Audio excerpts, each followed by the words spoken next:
Cardiac arrest. Cardiac arrest is different from heart attack, ये हमें समझना होगा। कार्डियक अरेस्ट क्या है, इसको बहुत अच्छे से समझने के लिए एक किताब है द लास्ट 4 मिनट्स, इस किताब को आप पढ़ सकते हैं। लास्ट 4 मिनट्स का मतलब मरने के बाद के 4 मिनट्स।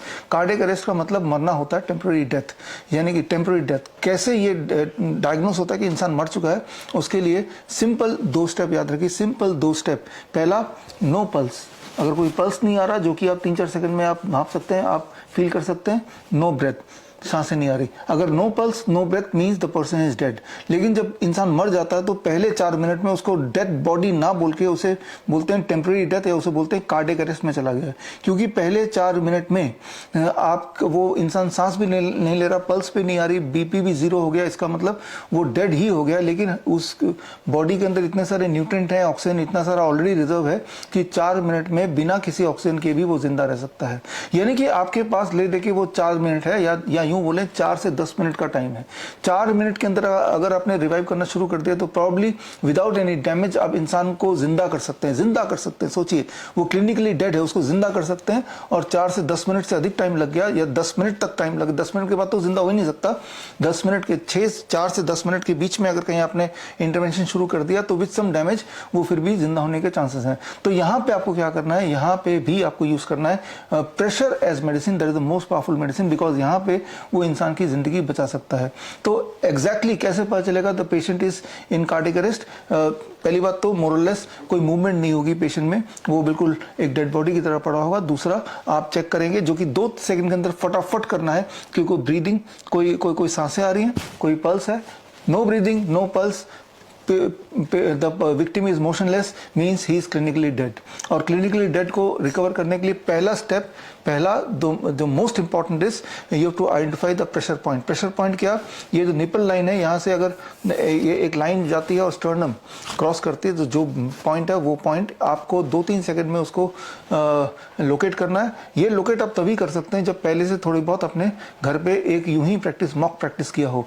तो ये लोकेट करना है स्टर्नम एंड निपल लाइन को क्रॉस करने वाला जो मिडल पॉइंट है, और उसके about 3 centimeter towards the left of the patient and 1 centimeter towards the down, right? This becomes the point। ये एक ऐसा पॉइंट है जहाँ पे अगर प्रेशर देते हैं तो ये प्रेशर सीधे वेंट्रिकल में पड़ता है। वेंट्रिकल में प्रेशर पड़ने से क्या करना होगा, कार्डियक कंप्रेशन जिसे बोलते हैं। अभी जो करते हैं सीपीआर में क्या है कि कंप्रेशन करते हैं, साथ में माउथ टू माउथ ब्रीदिंग भी करते हैं। एक इंपॉर्टेंट बात याद रखिए कि इंटरवेंशन क्यों करना है, पेशेंट का ब्लड प्रेशर, जो कि पेशेंट ने एक डेड बॉडी बोल सकते हैं, क्लिनिकली डेड, इज 0, क्योंकि पल्स ही नहीं तो ब्लड प्रेशर इज 0।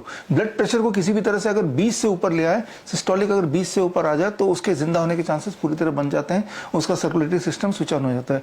उसके अंदर इतना पंप करना है, प्रेशर करना है कि pressure gradient about 20 mmHg create हो जाए। 20 mmHg क्रिएट करने के लिए आपको सिर्फ और सिर्फ कार्डियक कंप्रेशन देना है। कार्डियक कंप्रेशन के लिए दोनों हाथ को, जैसे आप देख रहे हैं, अब आप देख रहे हैं आगे कि किस तरह से करके किस तरह से बैठना है। इस पोस्चर को अच्छी तरह समझ लीजिए, जैसा वीडियो में देख रहे हैं। बैठने का पोस्चर, घुटने के बल पे पेशेंट जमीन पे लेटा हो, पूरे हाथ दोनों स्ट्रेट हों, और तभी जाके पूरा प्रेशर, जो पॉइंट मैंने आपको बताया लोकेट करने के लिए, उसी पॉइंट में पे आपको हथेली रखनी है। और जो डेप्थ होगा वो अबाउट 2 इंच, यानी कि 5 सेंटीमीटर की डेप्थ तक आपको प्रेशराइज करना है। और जो रिदम बनेगा वो लगभग हर मिनट कम से कम 100 से 100 और ज़्यादा ज़्यादा 120 आपको कार्डियक कंप्रेशन करना है पर मिनट।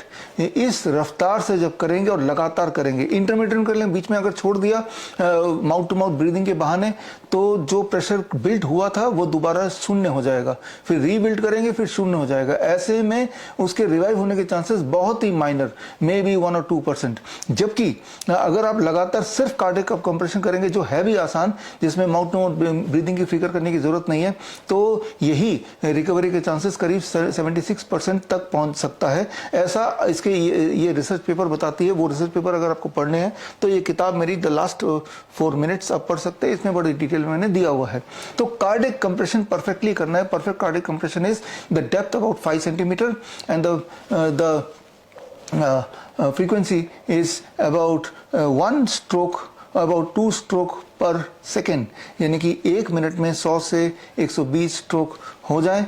तो ये वाली स्पीड जब मैच करें, ये वाली डेप्थ मैच करें, राइट पॉइंट मैच करें, तो पेशेंट तब रिवाइव कर सकता है। जो बातें मैंने पिछले 2 मिनट में बताई, आप रैंडमली किसी भी डॉक्टर से पूछेंगे कि भाई कितना डेप्थ होना चाहिए, कितना उसकी फ्रीक्वेंसी होनी चाहिए स्ट्रोक की, और कौन सा राइट पॉइंट है, आप देखेंगे कि इवन इमरजेंसी के डॉक्टर्स भी बिल्कुल कंफ्यूज करेंगे। वो अप्रॉक्सीमेट बोलेंगे। देखिए, अप्रॉक्सीमेट से रिजल्ट नहीं आने वाला, रिजल्ट आएगा when you are very sure about it, only then the result will कम।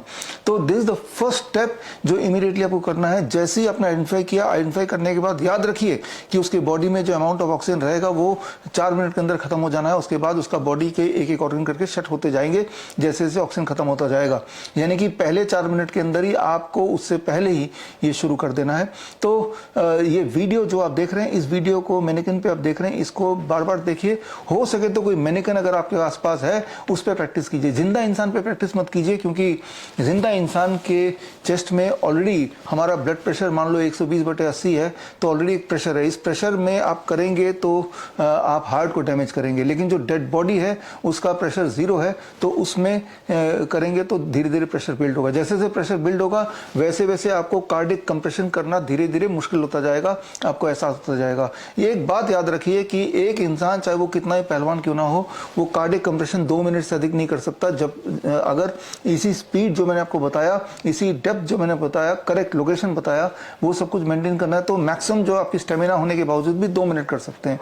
यानी कि 2 मिनट के बाद आप थक जाने वाले हैं, तो उसके बाद आप जो करेंगे वो बहुत इफेक्टिव नहीं भी होगा। इसीलिए आपको रिलीफ देने के लिए एक और आदमी तब तक तैयार रहे, 2 लोग नॉर्मली, और फिर वो 2 मिनट के लिए करेगा, फिर उसको रिलीफ देंगे इमीडिएटली बिना ब्रेक के। जैसे ही हाथ हटा, आपने अपना हाथ वहीं लगाया, फटाफट आपने करना शुरू कर दिया। इस तरह से जब कोऑर्डिनेशन से करेंगे, कभी कभी 20 मिनट तक भी करना पड़ता है to revive the patient, the clinically dead person. 20 minute के बाद भी अगर रिवाइव ना हो पाए तो यानी कि किस्मत खराब है। अब जितना करने की कोशिश की उतना ही सफिशिएंट है, वो रिकवर नहीं करने वाला है। तो वो जो 20 मिनट है that is very very crucial. लेकिन 20 मिनट में एक अकेला इंसान होगा तो वो नहीं कर पाएगा, कम से कम 2 लोग होने चाहिए, 2 लोग जो परफेक्टली कर पाए तब।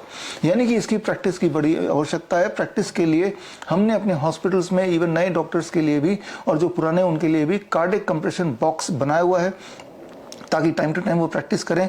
जब प्रैक्टिस टाइम टू टाइम करेंगे तभी अगर कभी ऐसा हादसा आ गया तो ही आप ढंग से कर पाएंगे। आप किसी भी रैंडमली टीवी में कई बार दिखाते हैं कि इंसान को कार्डियक अरेस्ट में आ गया और लोग वीडियो शूट कर रहे हैं, और वो वीडियो शूट से आप देख पा रहे हैं कि वो डॉक्टर या वो इमरजेंसी एक्सपर्ट किस तरह से वो रिवाइव कर रहा है। अक्सर आप देखेंगे कि वो इनकरेक्टली रिवाइव कर रहा है, उसके हाथ मुड़े हुए हैं, प्रेशर राइट जगह पे नहीं आ रहा, फ्रीक्वेंसी करेक्ट नहीं है, डेप्थ करेक्ट नहीं है। ऐसे में पेशेंट के रिवाइव होने के चांसेस ब्लीक होते हैं, ना के बराबर होते हैं। तो ये समझना होगा कि ये बहुत ही माइन्यूट चीज़ें हैं, इसको समझ के प्रैक्टिस करना बड़ा उपयोगी है। और साथ में इसके अलावा यही वाला पॉइंट जो हिटलर वाला पॉइंट है, अगर आपका स्पेयर आदमी है, तीसरा आदमी भी वहाँ पे मौजूद है, तो वो स्पेयर पॉइंट को स्टिमुलेट कर सकता है for 2 minutes to 3 minutes, stimulating the spare points for about 2 to 3 minutes. और जैसे हमने पहले वाले इंटरवेंशन में बताया था, तो ये एडेड वैल्यू क्रिएट करेगा, ये एडेड बेनिफिट देगा। याद रखिए कि इस पॉइंट के स्टिमुलेशन से नाइट्रिक ऑक्साइड का प्रोडक्शन बढ़ता है। नाइट्रिक ऑक्साइड के प्रोडक्शन बढ़ने से एक रीवाइटलाइजेशन ऑफ द बॉडी हो जाती है, जिससे इंसान के रिवाइव होने के चांसेस बढ़ जाते हैं। यानी कि आपके बॉडी को जिस तरह की ड्रग की जरूरत है, जिस तरह की केमिकल की जरूरत है, जिस तरह की हार्मोन की जरूरत है, उसी ट्रिगर से आप हार्मोन प्रोड्यूस करने की कोशिश कर रहे हैं। तो ये प्रेशर एज मेडिसिन को यूज करके कार्डियक अरेस्ट के कॉन्टेक्स्ट में, ऐसे में आप सिर्फ सिंपल अपने हाथ से ही इंसान को रिवाइव कर सकते हैं, और इसमें इससे बेस्ट कुछ नहीं है। हालांकि इसका एडवांस मॉडल है, दैट इज ये जो डिफिब्रिलेटर है, इसका इस्तेमाल भी करने की ज़रूरत पड़ सकती है अगर पेशेंट रिवाइव नहीं हो रहा, तो इसका भी एक अलग इंपॉर्टेंस है। लेकिन ये हमारे अभी फ़िलहाल की ट्रेनिंग में आउट ऑफ सिलेबस है।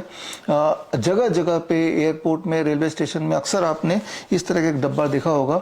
तो ये डब्बा इसीलिए है कि कोई पेशेंट अगर कार्डियक अरेस्ट में आ जाए तो आपको इमरजेंसी में उस डब्बे, उस शीशे को तोड़ के डब्बा निकालना है, निकाल के जो स्टेप्स मैंने आपको बताए वो स्टेप्स तो करने हैं, और उसके साथ तब तक इस डब्बे को आपको कनेक्ट करना है उस पेशेंट के चेस्ट के साथ, और फिर इससे जो इंस्ट्रक्शन आएगा डिफिब्रिलेटर से, ये ऑटो डिफिब्रिलेटर है, वो उससे जो इंस्ट्रक्शन आएगा उस इंस्ट्रक्शन को फॉलो करना है।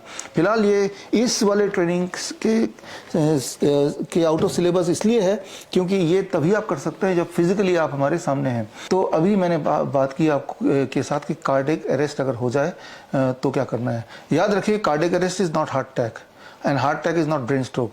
ये अलग अलग टर्म्स हैं, इसके अलग अलग सिम्टम्स हैं। जैसे मैंने आपको बताया, कार्डियक अरेस्ट के दो ही इंपॉर्टेंट सिम्टम है, that is no pulse and no breathing, patient is clinically dead. और इसी स्थिति में अगर वो 4 मिनट से 10 मिनट क्रॉस कर गया तो उसको डेड बॉडी घोषित किया जा सकता है या कर दिया जाता है।